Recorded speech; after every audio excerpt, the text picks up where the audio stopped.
People need to be able to look at the scriptures that they were always taught, condemn homosexuality, and they need to know that it's okay, even after years of thinking one thing, to change our minds. So to those people, I would encourage you to keep going, seek out diverse voices on these topics, and know that it's okay for your beliefs to be evolving. We know that about 25% of youth identify as queer now. And so this is not a small portion of the population.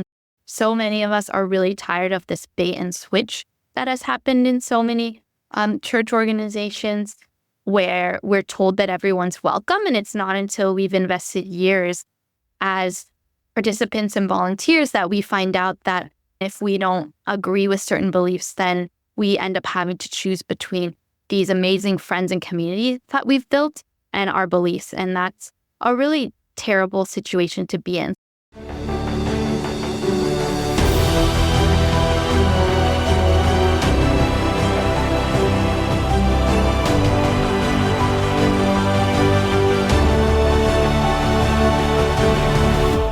We're talking today about the dechurching of America, the dramatic decline in church attendance by people under 35, and the abandoning of organized religion by many millennials and Gen Zers.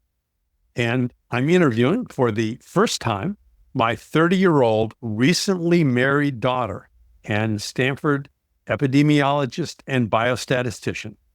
Welcome, Elizabeth. Thanks for having me. Just so people have a bit of context, we raised you in an evangelical megachurch. You went to Sunday school and youth group from the age of about 4 or 5 through high school, I think. And you went on many mission trips, both with us and on your own. You attended a Jesuit university and were a small group leader and a young life leader in college. And you're recently married and attending an affirming Presbyterian church. That's correct. Taking a page out of the Zoe podcast, we're going to start with 6 quick questions, yes, no, or if you have to, a 1-sentence answer. And then we will go back through and dig into all of those. So, if you had children, would you take them to church? Only LGBTQ-affirming churches, and even then it would be a discussion about if it's a safe space for them. Do you think it's safe to regularly take a child to a non-affirming church? I don't think so. Studies have found that LGBTQ youth, race and religious environments experience increased discrimination and internalized homophobia and have more suicidal ideation compared to their peers in less religious, with less religious importance in their lives. Has the treatment of LGBTQ individuals and sexual minorities caused some young people to leave the church? Absolutely. Has the treatment of women in the church caused some young people to leave the church? Yes, there was a recent New York Times article that I sent you titled, "In a First Among Christians, Young Men Are More Religious Than Young Women." And the article talked about some of the reasons why young women are leaving the church, including sexual and spiritual abuse, lack of women in leadership, and the patriarchal beliefs that women should submit to men. So some churches claim the ideal state for a young woman is married with children. Did you sense that growing up in any of the churches that we took you to? I'm going to give a longer answer than a yes or no for this one. I grew up with women in leadership, single women leaders in my youth group, and I would say just around very ambitious women that modeled leadership. So I think the message about women, that women should be married with children, was more subtle, mainly just in the way that heterosexual marriage was celebrated as kind of the goal. But I know that this messaging around women is much more overt in some churches and some communities where women are not allowed to lead, and they're explicitly told that their role in life is to be a wife and a mother.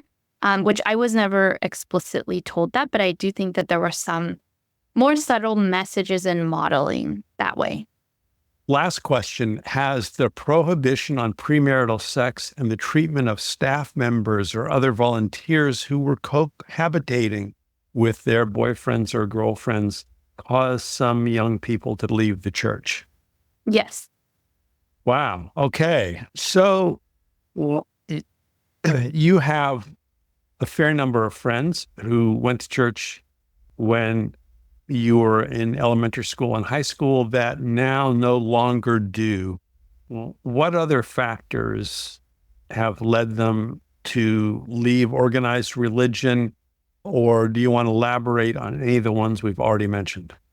Yeah. So, I mean, I have friends that still attend church and friends that don't. So it's definitely a mix. I think that a lot of it has to do with lack of acceptance in churches. So we've talked a little bit about the lack of acceptance for women and queer people, but also people of different races and ethnicities, immigrants, people with different experiences, viewpoints, and backgrounds than the upper middle class white communities that make up so many of these evangelical churches. I think people in my generation have questioned church authority or church teachings and have often been shut down, dismissed, or gaslit, and that has really turned them away from the church. I was thinking about my personal experience, and in our church growing up, we were taught that doubting was like a good thing, which I'm sure in some churches that's not necessarily taught that way, but we were taught that doubting your faith was a good sign because it means you're questioning things, and questioning is a good way to grow. We were always given the example of doubting Thomas in the Bible and how that wasn't a bad thing. I remember multiple times being told, like, that's okay. It's like, it's a good thing that he was doubting, like he was being honest. And, it would be normal to doubt that Jesus was resurrected. I was thinking, like, we were taught to doubt our personal faith and, like, directly have personal questions for God, but we were never really taught to question what the church was teaching or church power and authority. And I think that's kind of the difference that I'm seeing now is when people have questioned that and been, turned away or dismissed, that's kind of, it can be hard to want to stay in an institution like that. That's a good distinction I had never made. I was thinking as you started talking about the Jesuits, who really are known for helping people deal with difficult questions. But the second half of your remark about questioning your faith is fine, but questioning the church authority is kind of a different category. Interesting. Yeah. You have stayed involved with a church, and some of your friends have. Kind of what was your calculus and your thinking about that? I wasn't set on staying in church. I was tired of an institution that, were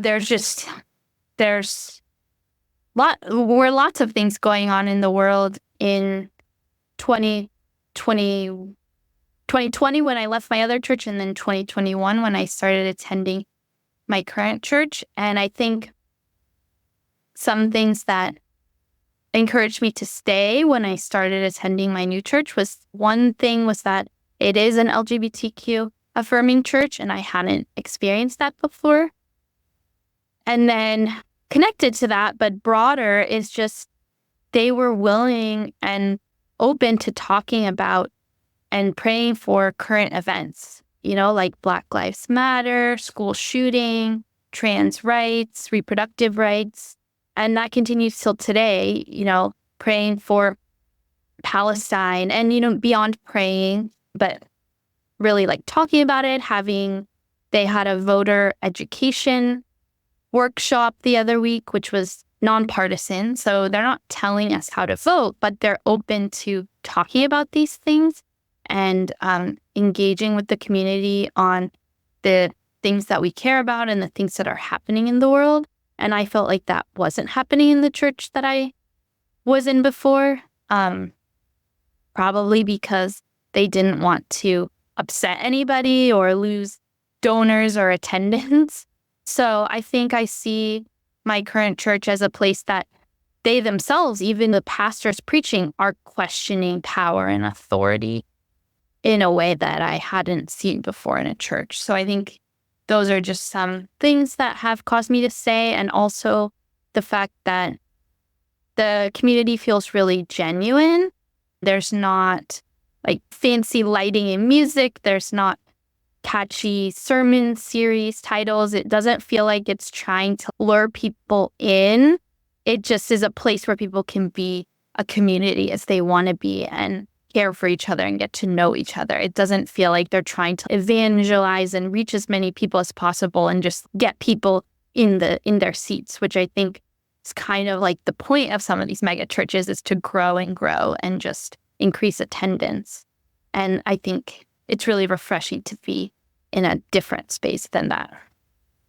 So when you kind of think back on your childhood church and what you are now, if someone came to visit your church who had never been to an affirming church, what strikes you as different, or what might strike them as different? Yeah, I think one thing is that queer people in the LGBTQ plus community are openly celebrated. So in June for Pride Month, members of the community who identify as queer are invited to share their stories. And that's something that our church often does for different groups of people or identities in different months. We had people sharing for Hispanic Latino Heritage Month recently, Black History Month, Disability Pride Month. So it's not just something that's done with the LGBTQ community, but I think that's one thing, is just seeing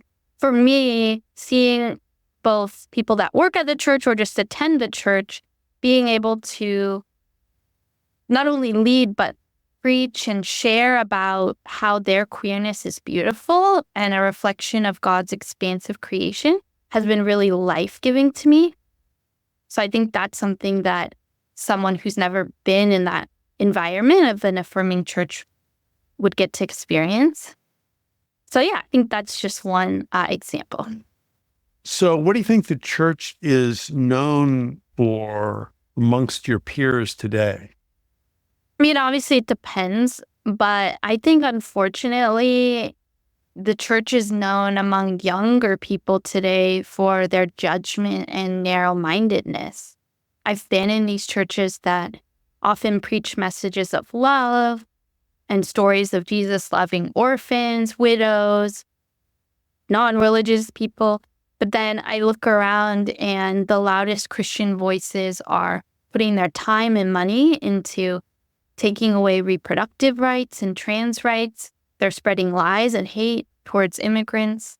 They're endorsing sex predators and white supremacists as politicians. And they're just doing all this very openly as Christians and in the name of Jesus. And I think it's really awful. And I don't think it's representative of Jesus at all. Amen. So I've met priests, pastors, and church elders who privately are affirming. Some have queer children or relatives, and yet they work at non-affirming churches. Do you have a theory about what is going on? Yeah, I think first and foremost, it's about money and power, as I've mentioned. People at these institutions are scared of losing attendees and, most importantly, donors if they speak out on this issue. So I think that's a big thing for sure. I think some of these institutions, it's easier to change than others, right? And I used to attend a church that the denomination doesn't allow the church to be affirming. At that church, I knew a lot of young people, including people that worked at the church, who wanted it to change, but had really very little power to do anything about it because this already big megachurch was a part of this larger institution that had these policies. And I mean, you could probably say the same thing about like the Catholic Church, for example. I think it will take a lot of work to change their views on this. That being said, I do admire those who are dedicated to the long game of changing religious policies. But I think at some point you have to decide how long you're willing to give your time and your money to an institution that's unlikely to change.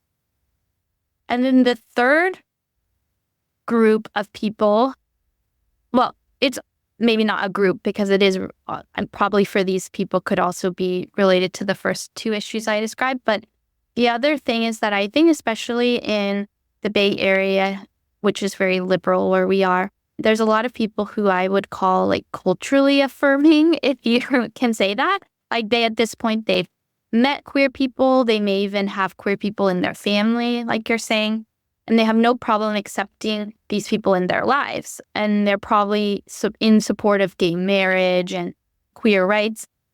But then when it comes to church teachings on sexuality, they haven't really thought that hard about it until now. They always were taught that homosexuality was a sin. So this is kind of like the hate the sin, love the sinner group, the everybody's welcome group. Everybody's welcome in the church. And then it's not until a gay couple asks to get married or a youth group leader comes out as gay that suddenly their cultural beliefs collide with their church beliefs. And so I think this is where resources like your podcast are super valuable, because we need to be able to think critically about what we've been taught and know that it's okay to change our mind. For you and me both, we've been on a journey to where we are today. And so I think people need to be able to look at the scriptures that they were always taught condemn homosexuality. And they need to know that it's okay, even after years of thinking one thing, to change our minds. So to those people, I would encourage you to keep going, seek out diverse voices on these topics, and know that it's okay for your beliefs to be evolving. Wow. Last question. So if you were advising a church today, its elders or pastors, on retaining young people, what advice would you give them? First, I would ask yourself, why are you trying to retain young people? And really look at your motivation. Because if it's just to get numbers and have people in seats, I don't think that's a good enough reason. Like I said at the beginning, I don't think a lot of churches are safe places for LGBTQ youth. And we know that about 25% of youth identify as queer now. And so this is not a small portion of the population. So I think that's the first thing, is really ask yourself why you care about this issue. And are you really willing to listen to young people and do the work that needs changing in your church for them to actually be safe and welcome? Because if you're not, then I don't think it's a really necessarily should be your goal to just try to bring people back into an institution that's not necessarily good for them. So that's what I would say first. And I think part of that is becoming an affirming church, but that's not the only issue.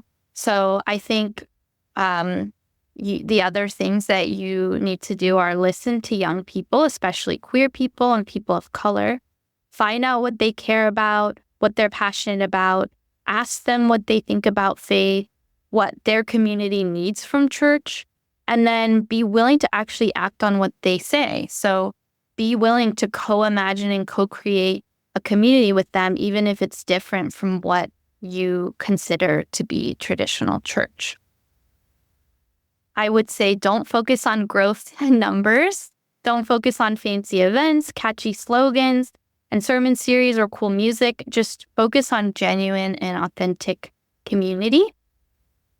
As I mentioned, something that I appreciate in my church is don't be afraid to talk about current events, politics, social justice, and issues that matter to young people. And don't put money or donors above these things. And then lastly, I would say be clear, be open, and be honest about your beliefs and values, because I think so many of us are really tired of this bait and switch that has happened in so many church organizations, where we're told that everyone's welcome. And it's not until we've invested years as participants and volunteers that we find out that, as my sister was saying to me, our belonging is predicated on belief. And if we don't agree with certain beliefs, then we end up having to choose between these amazing friends and communities that we've built and our beliefs. And that's a really terrible situation to be in. So if you're going to have some of these beliefs, just be open and honest from the beginning so that people know what they're getting themselves into. Well, thank you very much, Elizabeth, for having the courage to go on the record. Well, thank you for having me. Thank you for joining. If you have enjoyed this episode, I'd love to have you leave a comment or a review on whichever podcasting service you use. If you need to get a hold of me privately, you can go on the website, thebibleandhomosexuality.com, and click on the Contact tab. This is Elton Sherwood. Stay safe, and God bless.